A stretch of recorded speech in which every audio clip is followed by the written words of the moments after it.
அனைவருக்கும் வணக்கம். தெய்வீக பலன்கள் சேனல் சார்பாக தங்களை அன்புடன் வரவேற்கிறோம்.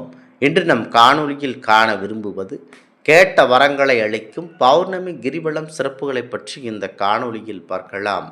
வாருங்கள் காணொளிக்கு செல்லலாம். மறக்காமல் ஒரு சப்ஸ்கிரைப் செய்யவும். ஒவ்வொரு மாதம் பௌர்ணமி தினம் வரும். முழு பிரகாசத்துடன் ஒளி வீசும் சந்திர பகவானை தரிசிப்பதன் மூலம் அவருக்கு ஒளி தரக்கூடிய சூரியனை வழிபட்டும் அருள் பெறலாம். பௌர்ணமி தினத்தன்று அன்னை தேவி பராசக்தியை வழிபடுவதும் சக்தி நாராயண பூஜை செய்வதும் மிகவும் சிறப்பானதாகும். இந்த பௌர்ணமி ஒளிமயமான தினத்தில் விரதம் இருந்து அம்பிகைக்கும் பூஜை செய்து வழிபட்டால் தேவியின் அருள் பரிபூர்ணமாக கிடைக்கும். பௌர்ணமி நாளில் வீட்டிலும் கோவிலிலும் விளக்கேற்றி வழிபாடு செய்வதன் மூலம் மிக சிறந்த பலன்களை பெற முடியும். ஒவ்வொரு மாதம் பௌர்ணமி என்று சந்திர பகவான் உதயம் ஆகும் நேரத்தில் விரதமிருந்து இந்த பூஜை செய்வது சிறந்தது. சத்ய நாராயண பூஜை என்பது காக்கும் கடவுளான நாராயணனுக்கு செய்யப்படும் பூஜையாகும். பெருமாள் எடுத்த பல அவதாரங்களில் சத்ய நாராயண அவதாரமும் ஒன்று. திருமணம், வீடு, மனை வாங்கும் போது திருவிழா என எல்லாவித நல்ல காரியத்திற்கு முன் இந்த சத்யநாராயண பூஜை நடத்தப்படுகிறது. அனைத்திலும் வெற்றி கிடைக்க வேண்டும் என்று வேண்டிக்கொண்டு இந்த பூஜை கண்டிப்பாக நடத்தப்படுகிறது. உலகத்தை படைத்த உலகநாயகியான அம்பிகையை பௌர்ணமியில் விரதம் இருந்து வழிபட வாழ்வில் இருக்கும் இருள் நீங்கி ஒளிமயமான எதிர்காலம் அமையும் என்பது நம்பிக்கையாகும். பரம்பொருள் சிவபெருமானையும் இன்றைய நாட்களில் எண்ணற்ற அண்ணாமலையாரை வழிபட்டு அனைத்து விதமான நற்பலன்களையும் பெற முடியும். கிரிவலம் என்றாலே பௌர்ணமி நாட்களில் அண்ணாமலையாரை தரிசிப்பது வழக்கமாக அனைத்து தமிழக மக்களும் வைத்திருக்கிறார்கள். பௌர்ணமியில் கட்டாயம் விரதமிருந்து வீட்டில் விளக்கேற்றி வழிபட வேண்டும். இதனால் வாழ்வில் சகல வளங்களும் பெறலாம் என்பது ஐதீகமாகும். தை மாதம் வரும் பௌர்ணமியில் விரதமிருந்து வீட்டில் விளக்கேற்றி அம்பிகை வழிபட்டு வந்தால் அனைத்து நன்மைகளும் கிடைக்கும். பாயாசம் நைவேத்தியம் படைத்து பௌர்ணமி வழிபட்டால் ஆயுள் விருத்தி உண்டாகும். முக்கியமாக இந்த ஆனி மாதத்தில் வரும் பௌர்ணமியில் மிக சிறப்பாக அனைத்து விதமான நற்பலன்களையும் பெற முடியும். முக்கியமாக பௌர்ணமி என்றாலே அது கிரிவலம்தான் நமக்கு ஞாபகத்துக்கு வரும். முக்கியமாக அனைத்து பௌர்ணமி நாட்களிலும் சிவபெருமானை வழிபட வேண்டும். முக்கியமாக பௌர்ணமி அல்லது பூர்ணிமா என்ற முழு நிலவு என்று பொருளாகும். இது உண்மையில் ஒரு திதியாகும். இது பொதுவாக மாதத்திற்கு ஒரு முறை வரும் சந்திர நாளாகும். மேலும் இது சந்திர மாதத்தை சுக்லபட்சம் மற்றும் கிருஷ்ணபட்சம் என 15 நாட்களாக பிரிக்கிறது. சூரியனுக்கும் சந்திரனுக்கும் இடையில் 108 பாகைகள் இருக்கும்போது இதனை மனதில் நினைத்து கொண்டு வழிபட வேண்டும். முக்கியமாக அனைத்து விதமான நற்பலன்களையும் பெற அற்புதமான இந்த தினத்தில் முடியுமாக செயல்பட வேண்டும். முக்கியமாக இந்த 15 நாட்களாக பிரிக்கக்கூடிய சூரியனுக்கும் சந்திரனுக்கும் இடையே இல்லை 108 பாகைகள் இருக்கும்போது பௌர்ணமி தோன்றுகிறது. இந்த நாள் சந்திரன் நன்கு ஒளியும் முழுவதுமாக வட்டமாக தோன்றி உயர் அலைகளை ஏற்படுத்துகிறது.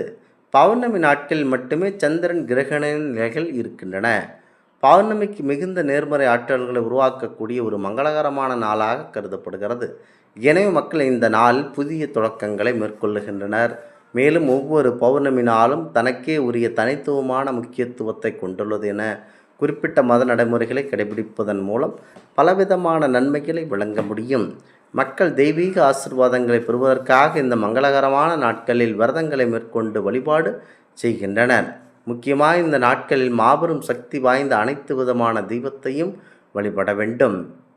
அதிகாலை பிரம்ம முகூர்த்தம், அதாவது சுமார் 4 மணி முதல் 6 மணி வரையிலான நேரம் சமய நேரங்களில் மேற்கொள்ளப்படும் மிகவும் மங்களகரமான கருதப்படுகிறது.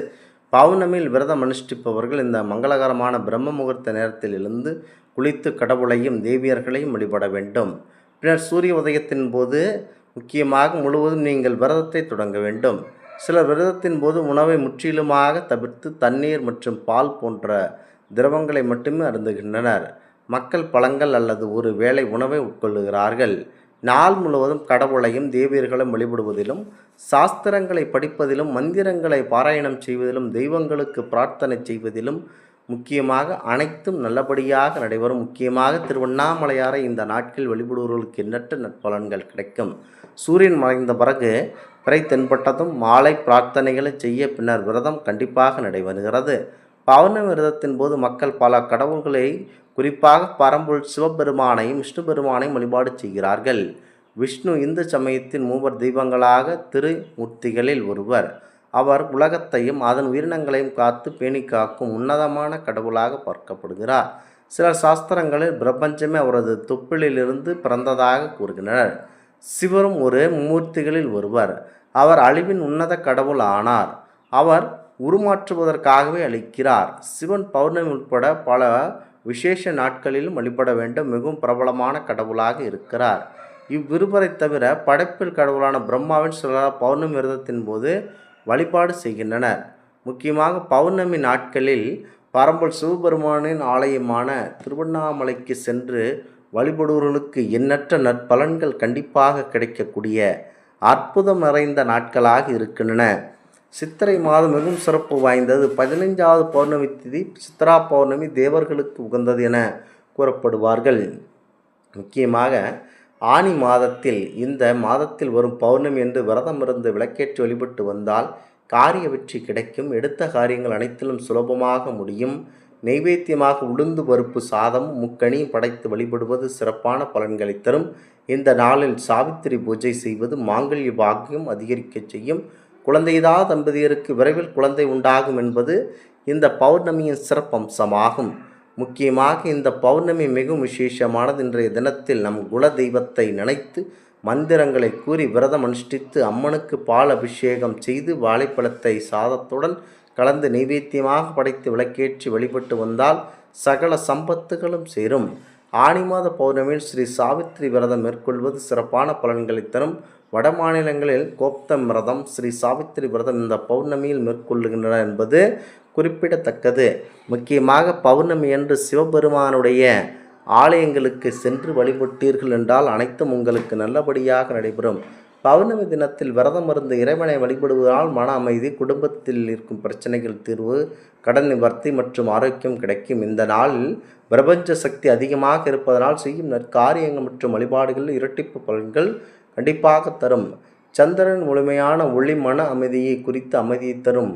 முக்கியமாக இன்றைய நாட்களில் எம்பெருமானான திருவண்ணாமலையில் சென்று கிரிவலம் மேற்கொண்டீர்கள் என்றால் உங்களுடைய குடும்பத்தில் இருக்கும் எந்த பிரச்சனையாக இருந்தாலும் அது உடனடியாக தீர்க்கப்படும். இந்த ஆன்மீக தகவல் உங்களுக்கு பிடித்து இருந்தால் தெய்வீக பலன்கள் சேனலை கண்டிப்பாக சப்ஸ்கிரைப் செய்து கொள்ளவும். மீண்டும் ஒரு நல்லதொரு காணொலியில் உங்களை சந்திக்கிறோம். நன்றி, வணக்கம்.